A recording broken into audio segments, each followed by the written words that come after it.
top 8 in both juniors and seniors as well, and now making it here to potentially punch his ticket to San Francisco. This one is going to be definitely an interesting matchup when we look at the decks on paper. Emma going to be piloting, and honestly, she has been the pinnacle of the Eevees, playing Flareon and Leafeon in her deck, going up against Daniel on his Gholdengo and the Soul Rock and Lunatone engine as the prizes are going to be coming down here. Amy, tell me what you see. You know what? I don't think these prize cards seem too offensive. I think that these are fine. It looks like we're going to have a real tussle.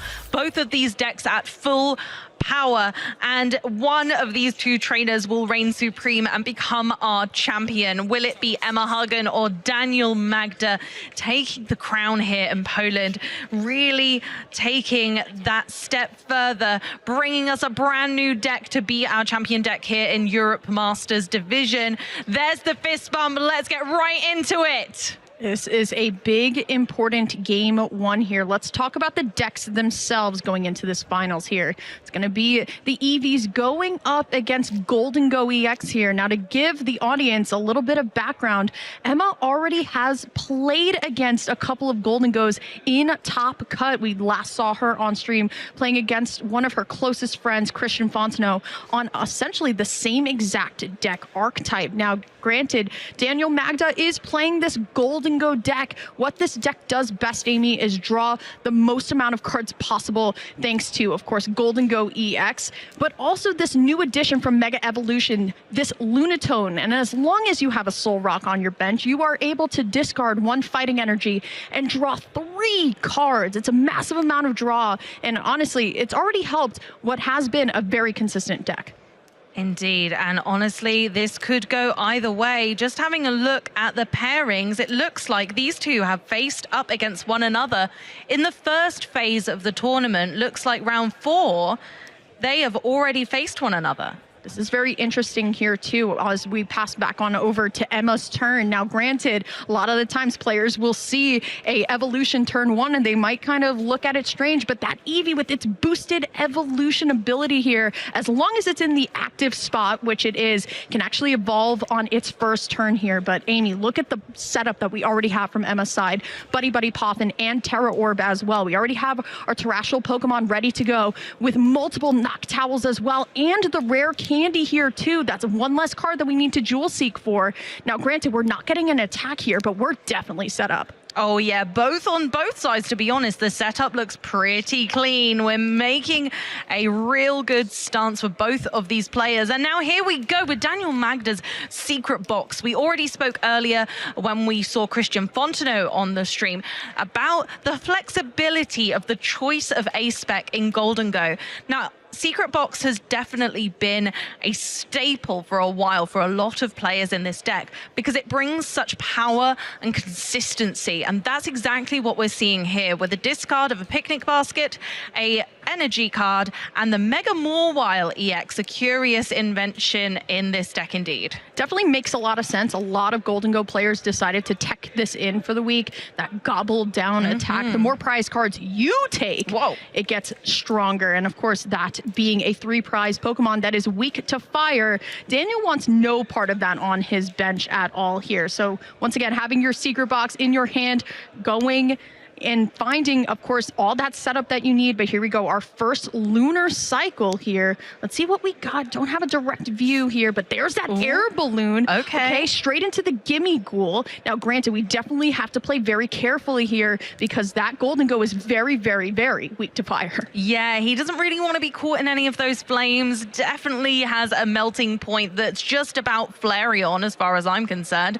We go ahead and grab another Gimme Ghoul there with our Nest Ball, really making sure that not only our ferocious draw engine is on board, but also our attacking power Gholdengos make sure that they can swing back to back to back if necessary, especially when staring down a Flareon. But if Daniel manages to, combo up and knock out this Flareon right here, right now, it could really set the tone for how this game's going to go for Emma. This one's going to be very interesting as well. Going back into Daniel's prize cards, there's only one copy of this Genesect EX being played. So Daniel being able to reliably find his Gholdengos off of just card draw in of itself, very telling to show how well mastered he is with this deck. Now, Amy, here's the thing. I'm looking at the hand. I'm not seeing right away a lot that we can work with. I see a little bit of setup, which will definitely help us. But now we've already retreated for turn. It's a little bit scary to leave this 2 prize in the active, so we are going to use Professor Turo's scenario, and we are going to reset the board here, sending Lunatone back up front. That was really clever, and then we get to just evolve it next turn and carry on. But moving on to Emma's turn, Flareon has survived, and henceforth we have a terrestrialized Pokemon in play, which opens up that gate to let our Noctowl into the building. We're going to be using its fantastic ability, Jewel Seeker. Emma is allowed to take 2 trainer cards, whichever she fancies from the deck. So she's just doing a little deck check now, just checking what she's working with. Although technically on paper, yes, this is a good matchup for her, she still needs to have her wits about her, as Daniel is a very, very good player and has a lot of reps with decks just like this, and so she's going to need to still be careful and tread very wisely as we see that Serrano come down, the Sparkling Crystal, and of course we evolve into Pidgeot with the Rare Candy. And there we are, finding Pidgeot here, one of the engines of the deck. Not only do you have Noctowl, where if you have a terrestrial Pokemon, you can evolve and start finding the parts that you need, but why not also add Pidgeot to it as well here? So it is going to be the Sparkling Crystal attach into using Burning Charge here on the knockout. And instead of getting another Flareon ready, Amy, I'm actually only seeing the line straight to Blood Moon Ursaluna, because that Eevee EX, it's prized. So we don't have another option other than to go in with Blood Moon Ursaluna. Now, we do know that Black Belt's training can help us to get up to knock out a Gholdengo. So Blood Moon Ursaluna is still a very valid option. We do have the Pidgeot Quick Search, so it very well could be a great choice in this instance to go in early with a Pokemon that we usually wait until the end of the game to see. But throughout some coin bonuses, we managed to get that Fighting Gong, and we have a Lunatone back on the board. It once again goes to show, right, this one copy of Genesect EX is stuck in the prize cards, and Daniel has been able to draw into these Gholdengos consistently here. And now you're going to have multiple coin bonuses and a lunar cycle, and this is one of the big strong points of Gholdengo now in Mega Evolution as well here. So it is going to be the lunar cycle. It has to be a fighting energy. It does. But we still get some more draw here. No supporter that I can see, or maybe was just drawn one off of the lunar cycle here. We'll see what the active 2 coin bonuses bring to us here as we get one more too. I mean, 300 isn't too hard for Gholdengo to hit in the later turns, but it's all about, have we got enough energy in the discard in our early game for it? Also have an Earthen Vessel in hand. We can also use the superior energy retrieval. Amy, I actually think we can get there. I think we can. You know, that energy was attached with such confidence that I felt like he had it right there and then. We're Earthen Vesseling first to grab 2 fighting type energy, but I'm certain we have a knockout right here on this Flareon. We also have Arven. My goodness gracious, we have so much power. And the Vitality Band, which means that we need 1 fewer energy to be able to take that huge knockout. This one's going to be interesting here. Now, granted, we could also use the Vitality Band kind of superior energy retrieval fodder at the end of the day, right? We still need to discard 2 cards to grab what we need to here, and it looks like that is going to be the case here, as also the Team Rocket's Petrol is in this list as well. Kind of a cheeky card where you're able to grab 1 trainer card from your deck. You got to reveal it, but then shuffle it into the hand. Now, granted, that can be pretty good, but it will be Daniel striking back with the Make It Rain for 300. That's a huge amount of damage, but just to note, the Vitality Band did get discarded, so we now don't get quite as easy knockout on the Blood Moon Ursaluna as I was referring to before. Vitality Band would have just knocked that down to 250 rather than 260. So we do have to have the extra energy for that now. But going straight into Emma's turn, we're grabbing our next attacker, our Wellspring Ogerpon EX, and Jewel Seekering for Area 0, Underdepths, and Black Belt. Now, this is really interesting when you kind of refer back to the prizes here. Now, granted, right, we've saw this kind of prize mapping from Emma a little bit earlier, where you can essentially take one prize card, then two, and then use that Briar supporter at the end to take an extra prize card. But the thing is, you tend to be doing that with something like a Terapagos, and that is at the top of the prizes, Amy. It doesn't necessarily feel too great. Now, granted, Serendipity EX does come down. We can flip the script. For a couple of cards here, we do have Counter Catcher. Gotta see what we still can do here. Buddy Poffin once again to reset up the board here and take just like another look at what's going on here. Of course, you always want to grab your Hoot Hoots. Hoot are essential in keeping this deck going from the beginning, when you want to fan Rotom to try and establish as many as you can, to this stage where actually you just need to keep on going. And when the Area 0 Underdepths finally yields, then you can discard the Noctowl and you're back in it. This could be big here, though, Amy. I'm seeing a line where we could potentially Night Stretcher back the Eevee if we free retreat from the Pidgeot into the Eevee and then able to go right into Flareon thanks to boosted evolution. We could potentially find a Burning Charge, and then we have multiple ways that we can get prize cards powered up here. See what the line is going to be. The Black Belt's training is played for the turn here, but no, it is just going to be the Blood Moon Ursaluna with that Jet Energy, and thanks to the power of Black Belt's training, you're doing a couple more damage to that, and it will be Emma fighting back hard here. Emma is making an absolute reign of this parade, making sure that she is on top. See how this one's going to go, how Daniel is going to respond here. Briar is still very much aligned, right? We have the Fire Energy in hand as well. We still have two Hoot Hoots up as well, so the terrestrial Pokemon is still very much alive here, and we can have this extended bench here. And this Blood Moon Ursaluna, Amy, it's pretty big. We'll see what the Nest Ball brings to us here as we're back on to Daniel's turn here. Could only imagine that it will just be another Pokemon that we can kind of work with. No Pheasantipity, though, as it is stuck in the prizes all the way at the top here. Really is taking his time, really has to consider what's going on. I think the consideration there was just taking a Soul Rock just to thin the deck a little, but decided to leave it in the end, thinking, no, actually I need the bench space for more important Pokemon or just fewer kind of Pokemon on the bench that I actually don't need to utilize right now. Going to use that Air Balloon to its great effect, allowing you to switch the other Gholdengo into the active position so that you can coin bonus for another 2 cards rather than 1. Another Gholdengo greets us with its presence. We're going to coin bonus for just the 1 card this time, and hopefully that's given Daniel the power behind his deck that he needs to be able to string together a knockout on Blood Moon Ursaluna. Of course, the first part of that puzzle is using the superior energy retrieval. Yeah, and you have everything that you want here too, and you can continue, right? You can continue siphoning through this deck here. It's a Lunar Cycle, once again, drawing 3 cards. We're just finding more and more fodder for the superior energy retrievals as well here. Daniel, considering the attach, I don't see anything wrong with it here, but we definitely need a big chunk of change here if we want to go on ahead and knock out this Blood Moon Ursaluna.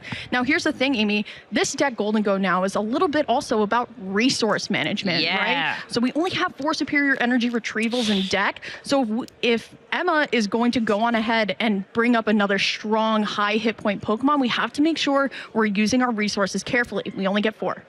I think the real tell here from Emma is that we are on 3 prize cards.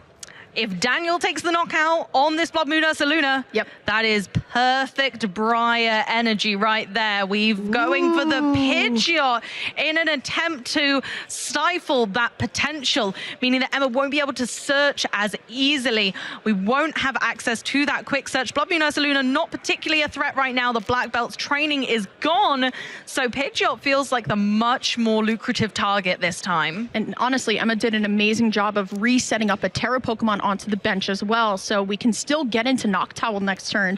But once again, losing this opportunity to just grab 1 card for free, well, yes, I mean, 2 is greater than 1, right? But still, Pidgeot has been such a great part of this whole puzzle here. See, another Soul Rock hitting the bench once again, potentially afraid of something like some deck kind of shuffling here, but we'll see how exactly this one is going to go down here. And there we go. That's a big knockout on that Pidgeot EX. Emma can only search 1 Can only search for one Pokemon this turn so far. We're going to go for the flip the script. We got the second Ultra Ball, so now we can search for 2 Pokemon. We can get a Noctowl. This could be it because then we are able to get into that Flareon. This is interesting, Amy. So what we need if we want to go on ahead and go for this Briar play this turn, right? We have to find a way to get the Eevee back onto the bench. We have to find a way to get a Flareon, right? And we've already used Terra Orb in turn 1. So we have to use a couple of Ultra Balls here to get this play going if that's exactly what she's going for.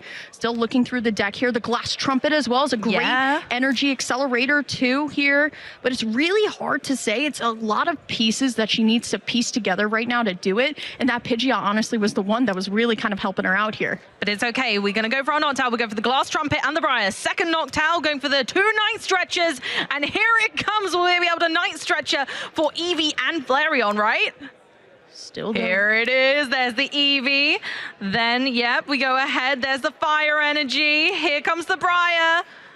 Has the jet energy to bring it into the active as well. Here comes the Night Stretcher, and she's able to put it together. My goodness, Emma with such a great mastery of this deck. Once again, she has championed this deck the entire time, and she was able to find her Briar play beautifully, even without the help of Pidgeot there, but also thanks to the assist of Pheasantipity, of course. But still, regardless, Emma so confident in this matchup. As we check out the replay here, what a conquest. She is on fire this tournament. I mean, you got to talk about the setup, right? Yeah. Starting with the boosted evolution Eevee in the active allows for you to go on ahead, use the Terra Orb, and you know Gholdengo's not hitting those massive big numbers without Energy Search Pro on turn 2.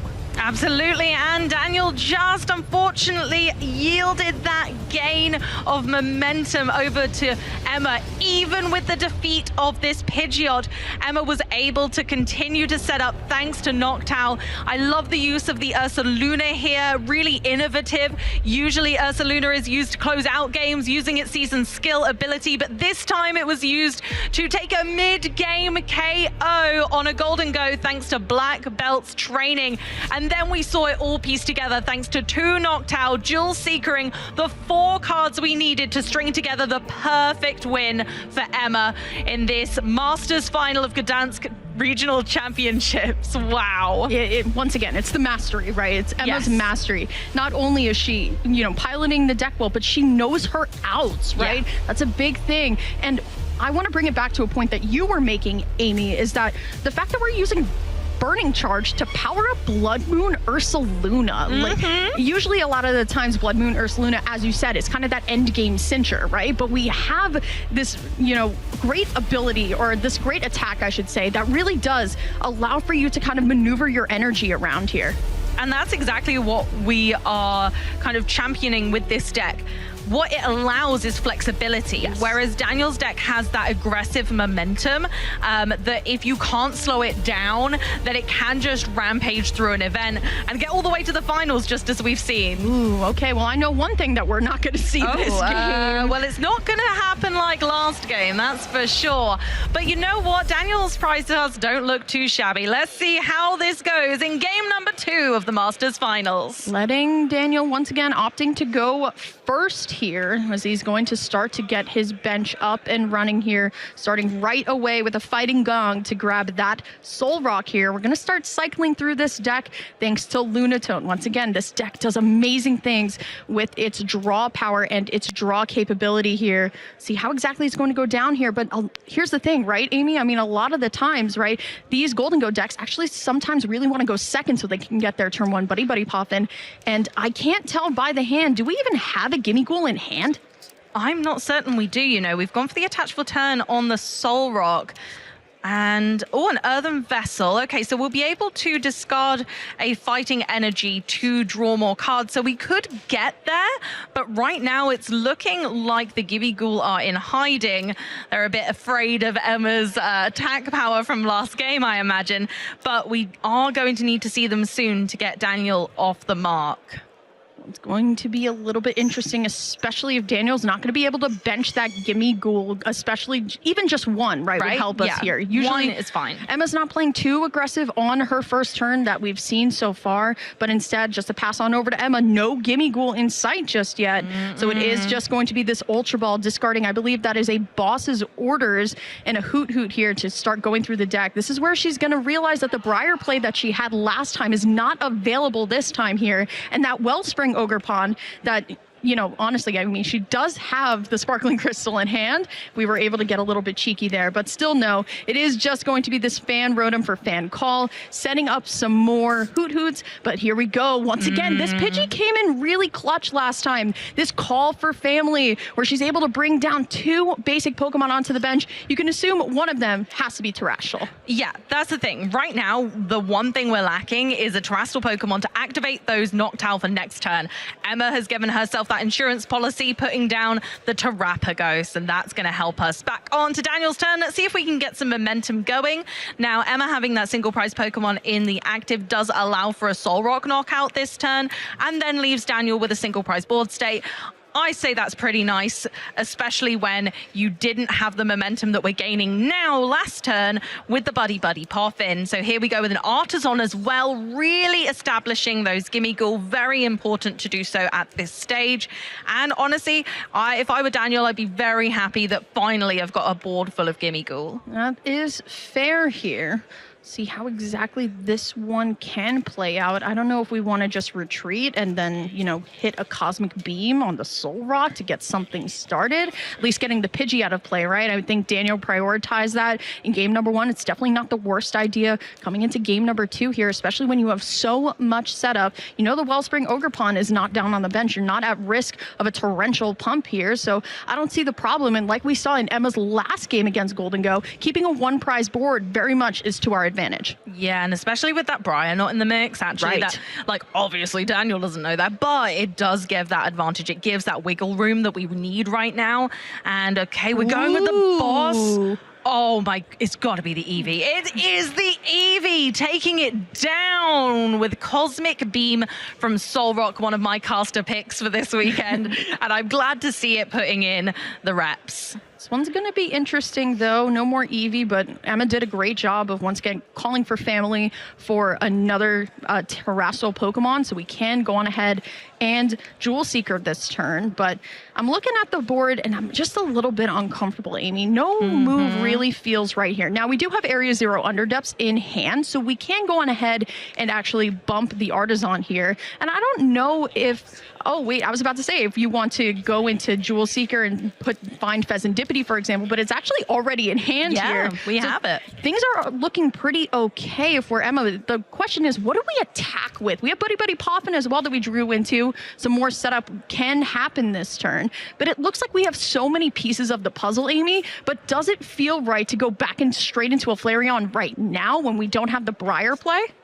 I'm not sure.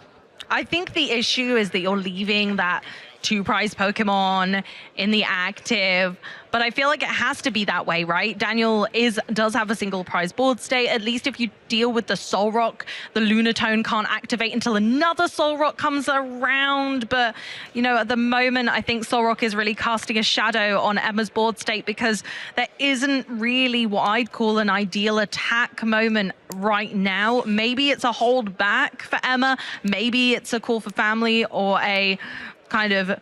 Oh, Hilda. Wow. Okie dokie. Wow. Straight into the Pidgeot. So that certainly isn't the line. My word, going for the Gimme Ghoul. That's a much more advantageous knockout. I like this play as well, Amy, right?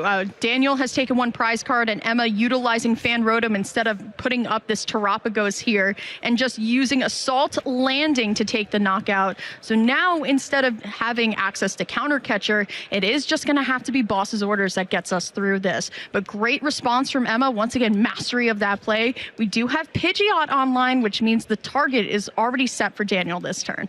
Honestly, I forgot the fan Rotom was there because it was just off our screens, but it's a much, much better knockout.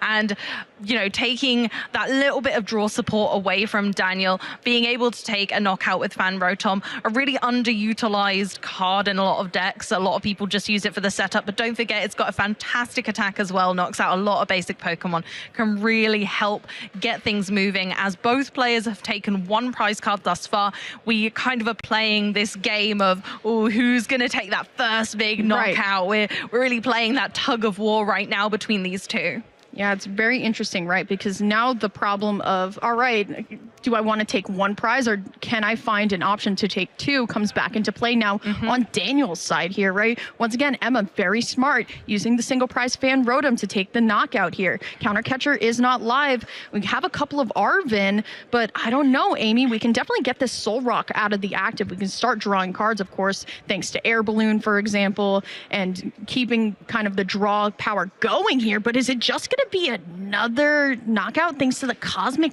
Beam here? I actually kind of like it, right? It maintains the single prize board. It maintains the single prize board, but also Daniel's then on 2 prize cards taken. So actually, that's not too bad either. We kind of like that for Daniel. That feels good. And the Soul Rock at 110 HP is a burden for Emma. It really is. I love that turn from Daniel. Honestly, he played so conservative, right? Yes. He wasn't kind of overdoing his resources here, kind of working with what he has. And now it's back on over to Emma's turn. And once again, kind of the issue, right? We don't want to put up this Terapagos at all. It's just kind of a free 2 prizes here. We have to figure out how exactly she wants to kind of work with this. Now, granted, Emma has only been working with one Eevee for both games, right? She hasn't had access to both at the same time. So it's definitely been a little interesting here, but it is going to be the Ultra Ball. Got to figure out what exactly we want to grab from this, Amy. What do you think? Honestly, I'm thinking, is there another Boss's Orders play through maybe a Night Stretcher of Boss's Orders and try and go again with a Gimmighoul knockout and try and bring it back with the fan Rotom? But honestly, either way, this is not the position that Emma particularly wants to be in. No, not at all. Especially now Daniel has taken these 2 prizes, so now we can get a little bit more aggressive and go for what is going to be that 2-2-2 prize race here. See how exactly it's going to go. We'll see what Pheasantipity gives us off of the script here, but still, Emma did get, I mean, double Knock Towel can help us, right? But then again, it goes back into how aggressive do we want to play right now? Yeah, what exactly do we go into? What's the right call? Which resources do we want to use? Because again, this is just a game of resources at the end of the day. Will Emma have to use up too much and then later in the game not quite find what we need? I think that's why the Boss's Orders angle kind of is a bit of a shame right now, because it's our last one. Yeah, that's a very good point, Amy, but it is going to be the Night Stretcher, of course, for Fan Rotom once more, and just taking the knockout on the Gimmighoul with the energy on it, just removing that from play. But I don't know how much Daniel's game plan is going to change, right? We still haven't really gotten rid of the Soul Rock with the energy on it. No, precisely. So we are taking out that Gimmighoul with another Assault Landing. Rotom really putting in the work here, re-establishing that Soul Rock as the active Pokemon. Daniel Magda now in a position where he could choose to go aggressive and take a 2 prize knockout if the door opens for him. But we are not quite there yet. We need Gholdengo. We need some energy. We need a Boss's Orders. We need something to bring it all together for Daniel. Will he have the pieces? Hard to say, though. That was... Yep. Daniel's decided that it's go time. It's go time. It's absolutely go time. I kind of felt that from him and his energy right now, especially with those very dominant Gholdengo. You can really tell that he is on it now. It is time to respond. Yeah, also drew into the Air Balloon as well, so we can attach an Air Balloon onto the Gholdengo, retreat into the Gholdengo onto the bench, or no, we could just draw one A-OK here too, but still, I mean, I'm not seeing too much Gust available to us right now, Amy.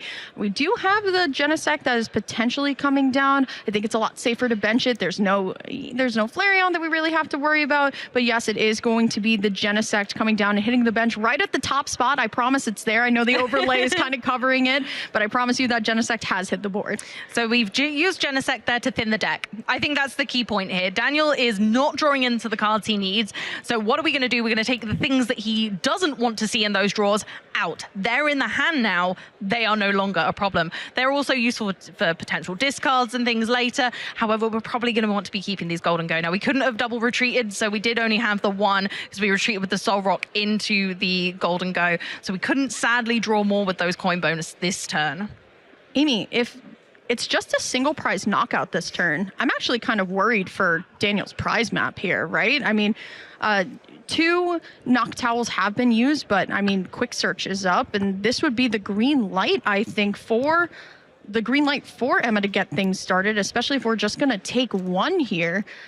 We'll see how this one is going to play out, though. Superior Energy Retrieval has been used, getting once again rid of the Mega Mawile. I really wanted to see it kind of be used in action here, but it is the cycle draw. This 3 is it. cards. These are an important 3 cards. We want to see a supporter that's going to push us into the driver's seat. No, you're kidding. Drawn, I think. I couldn't tell Really? from my Come angle, on, Amy. Oh, he's being so sneaky with that hand. I can't quite It is. see. I can see the clip of the corner. It is going to be the secret box that is drawn, I believe, to at least get that boss's orders going here. And there it is. Here we go. Right at the top. Who needs boss's orders when you can grab the card that gets you it after just a couple of discards, right? But we've learned in Gholdengo so far that that is okay to do. Secret box, of course, coming down and can grab you an item, a tool, a supporter, and Stadia. Most likely we're looking at the supporter of choice boss's orders and some other things to boot with it. Of course, and honestly, this sequencing was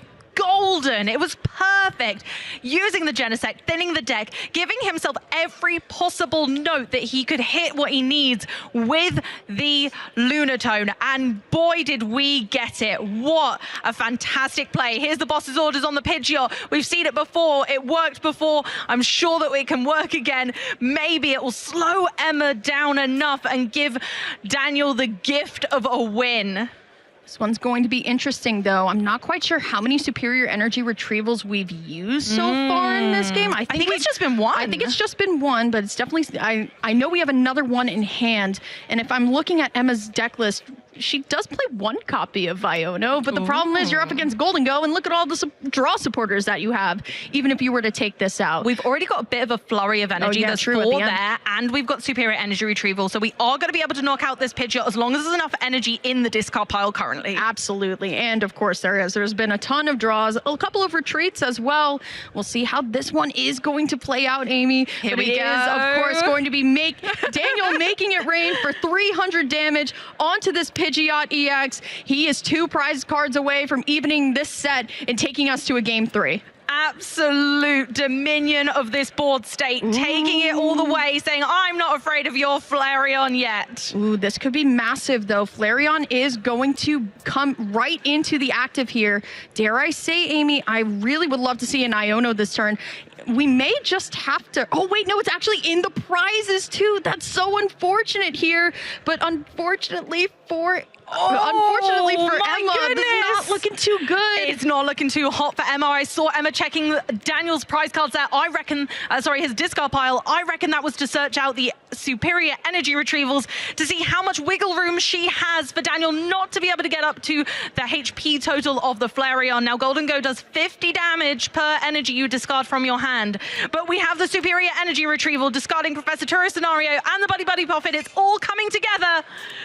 Here we go, the attach return. We're almost there. And the energy is on the board. Flareon is knocked out. And Daniel evens it out against the odds, bringing it to 1-1 in this Masters final at Gdansk in Poland.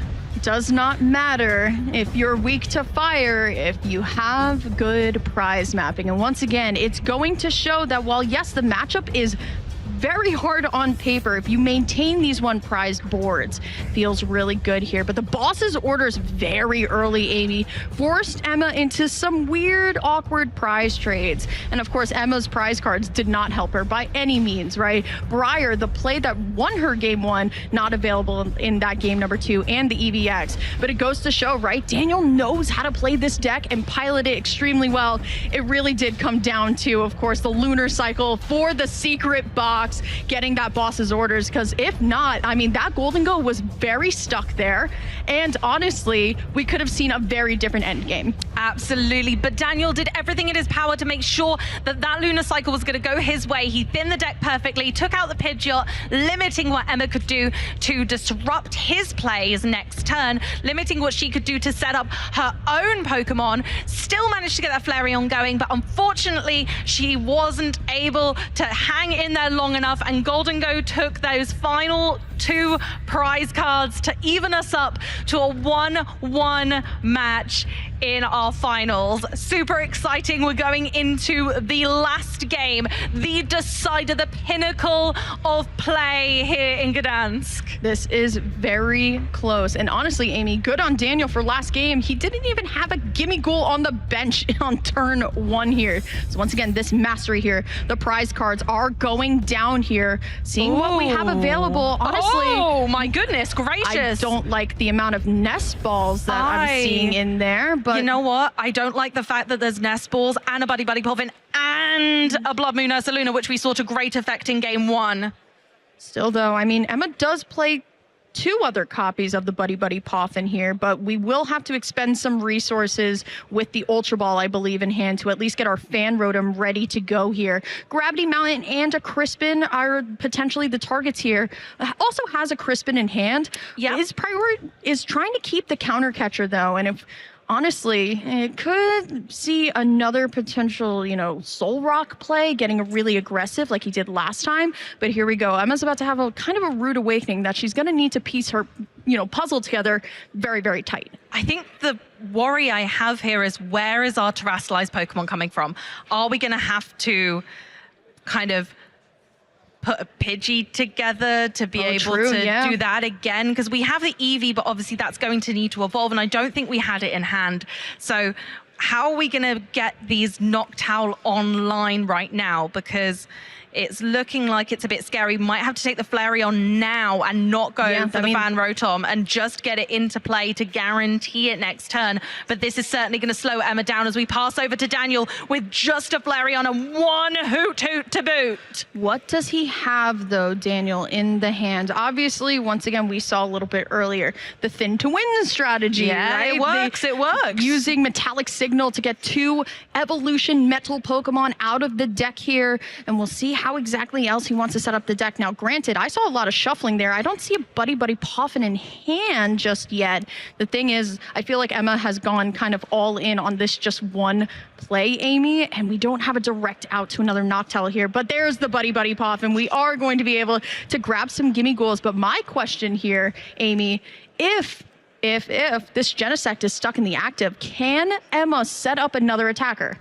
I don't know. That's the big question on everyone's mind, because she can use the Crispin on the Flareon and then use Burning Charge, but where is more Pokemon coming from?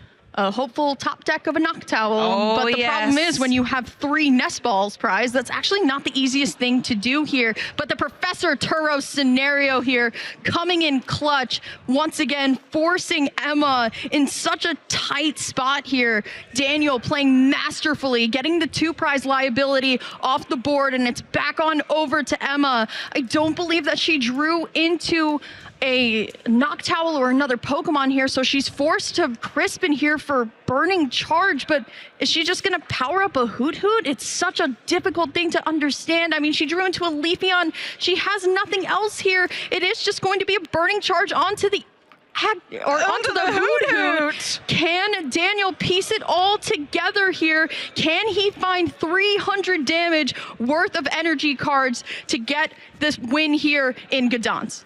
I'm worried for Emma here. Daniel seems to have the advantage. Can he piece together a big old KO on this Flareon? If so, it could be game over, or it could slow Emma down just too much. So hard to say. Now, she did, granted, draw a nest ball off of the prizes here, and she does have an energy attachment onto the Hoot Hoot, so she would be able to at least retreat next turn. But here comes Genesect EX once again hitting the board, and that metallic signal ability, able to grab those 2 evolution metal Pokemon out of the deck here. You know they are going straight into play. You have the 2 prize liability into the active, like exactly how you want it here. Wow. So now we're going to see a couple of coin bonuses as well. And here's the thing, Amy, Daniel didn't play too much out of the hand as well. We can start trying to siphon once again these energy cards to get our resources out of the deck. And that's what it's all about at the end of the day for Gholdengo, is making sure those resources are well looked after. And Daniel has been doing that for so many rounds of Pokemon right now that he knows exactly the way to go. So looks like we're going to be drawing some cards with coin bonus there. I love the use of metallic signal, not only to thin the deck, but also bring those Gholdengo into play. I feel like Daniel has a really musical deck in that respect. It is just oh my singing. Goodness. The Pheasantipity as well. The draw power is unmatched. Massive draw here too, Amy. I mean, not only drew the Nest Ball, but the Fighting Gong as well. So we could potentially combo into something like a Soul Rock into using Fighting Gong and grabbing another fighting energy out of the deck as well. Here we go. Yep, there it is. There's the Nest Ball play. Looking for the Fighting Gong potentially, unless we already have it inside of the deck here. But no, we still have those combo pieces available. Here comes our first Lunar Cycle here on the side of Daniel. He's got it right in front of him, Amy. The writing seems on the wall at this point. We just need the energy to back up a knockout, right? Yeah. That's what we're looking for, is can we now back this up with enough energy this early in the game? We've got some more card draw online. We're going to go 1, 2, 3 off the Lunatone, but will it be enough? This is the moment that could spell the rest of the game, that could set the tone, that could set the pace. We've got 2 in the discard pile, so we can get a couple back with energy retrieval. Do also have the Earthen Vessel in hand as well. Oh my goodness with gracious. 3 more energy inside You're as well. kidding. With 2 superior energies already inside of the hand too. And once again, I mean, there's so much access that we have. Arvin for turn. Yeah, oh my gosh, I think this is it, Emily. I think he's Secret absolutely box? got it. No, more. Daniel is saying, I know I'm using my resources, but I am going to go forth and prosper because I need this win, and he is certainly making a display right now. Absolutely. I think the Vitality Band can be Earthen Vesseled away for 2 more energy here too. We'll see how much energy he has available to him within the deck here, but the secret box pull was definitely very interesting. I was expecting something more along the lines of something like, for example, a Earthen Vessel, because here's the thing, if you put down an Artisan, right, that allows for Emma to also use that, right? She could try and reset up something like a Hoot Hoot here. We'll see how exactly this one is going to play out, though, in this turn. Here we go. It's going to be secret box, though, item, tool, supporter, and stadium all coming here. My goodness, a Professor Turo scenario as well, just in case something gets stuck in the active again, just like that Genesect, for example, here. Oh, wow. Chef's kiss, eh? Air balloon down into one of the Gholdengo, giving us more power to go. Vessel to actually discard the Artisan. Emily, Yep. You were so right. It's not advantageous at this point. You don't want to give Emma anything more when she's clearly struggling to get that set up in the space right now. Really showing the power of Gholdengo, how aggressive it can be. 2 more cards. We're not done. Drawing cards, mathematicians in chat. I want to know how many cards Daniel has drawn this turn, because boy, it's a lot. And all of this energy, Amy, is just coming out of the deck, right?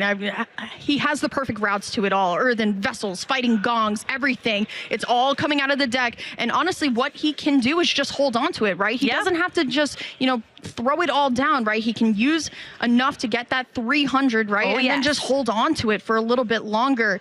We'll see how Emma's going to be able to respond, because it looks like Daniel has every single card he needs to knock out not only her only Eevee, but her only Terra Pokemon as well. Yeah, which will mean that even if we were able to get into a knockdown, it's not going to work. And there it is, a huge knockout on that Flareon EX, really putting Emma on the back foot. Daniel is here to play Pokemon, and play hard he is. It's definitely not over just yet, right? Emma still has her line for Briar. If she's able to get a 2-prize knockout this turn, but that's a lot to ask for, right? We need to not only in this Pheasantipity draw a way to get back the Eevee, but we also need to find another way to get another Flareon. Now, granted, I don't think Sparkling Crystal has been used, and she's going to use the hands.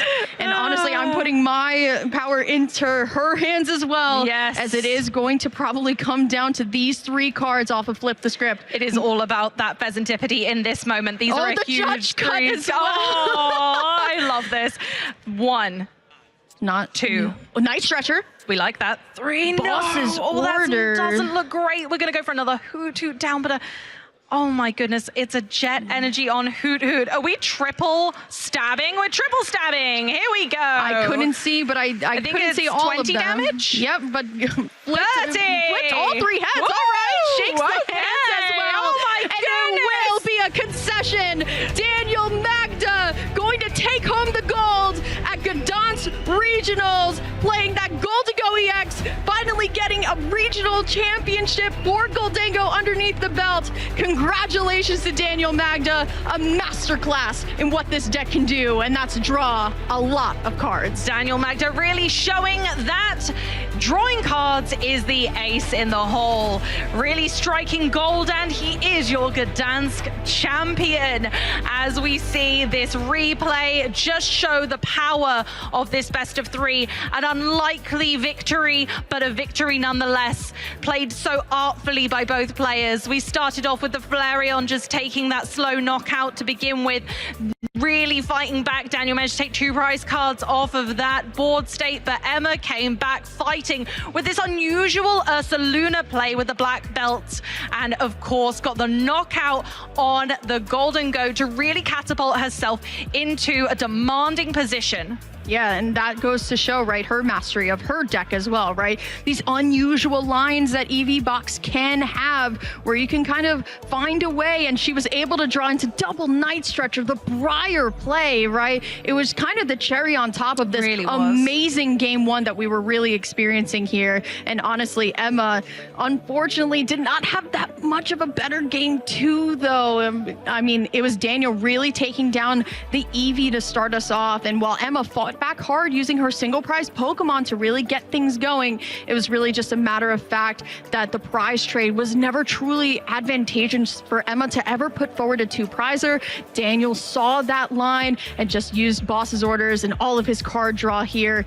And honestly, it really was the secret box at the ending of game number 2 off of the lunar cycle that was allowed for Daniel to bring himself back into this set and winning another game here. But that game 3, Amy, heartbreaking for Emma. Heartbreaking. The secret box, the worst kept secret in the Pokemon trading card game, has once again shown just how powerful it is as an ace spec. We were having the debate about Gholdengo and ace specs earlier today, and I think maybe this has just shown what the true champion of that battle looks like. But speaking of true champions, my word, this was such an unfortunate beginning for Emma, and Daniel just absolutely didn't let the pressure let up, not for a second. Used every ball in his court, used every thinning method of the deck before drawing cards, drew cards and sequenced perfectly.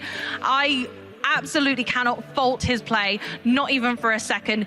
Daniel just laid on the pressure, made sure that all of the cards were played in sequence, the air balloon, to be able to draw more cards off that Gholdengo, just to really get all of the pieces together, get almost every single energy in his deck into his hand to make sure that not only did he have a knockout on this Flareon, but he could back up